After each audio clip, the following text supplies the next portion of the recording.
she's the princess of the film.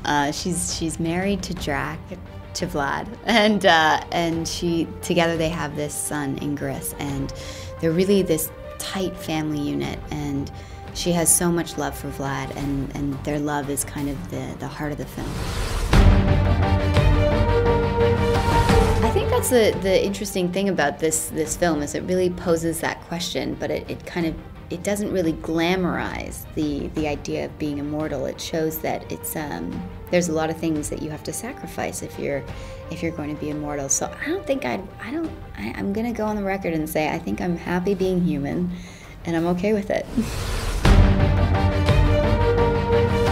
I really like that the parts in the film where Luke kind of transforms into this kind of herd of bats, because he gets to fly around, be on time, be faster than anyone, and so I think I would definitely, as a superpower, want that superpower, or I would want the ability to freeze time, mostly so that I could sleep in. Yeah.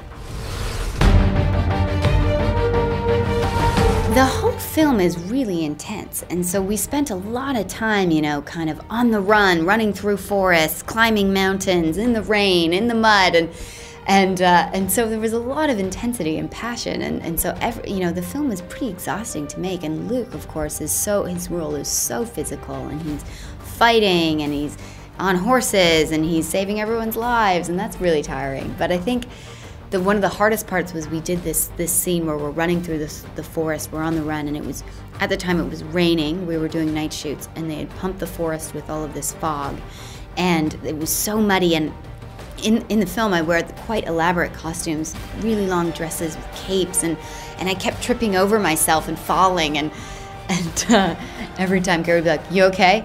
Okay, do it again." And so we spent all night kind of running through mud and falling, and yeah, that was a challenging night. I think there's a real kind of intensity to the story, and I recently just started rereading Bram Stoker's Dracula, and I think the things that really kind of are at the core of that story are things of love, withholding, control, being able to control others. And I think those are things that people really connect to. And that doesn't necessarily have to do with being a vampire, but I think the vampire just kind of is this body in which we explore all of these themes that are really interesting to us.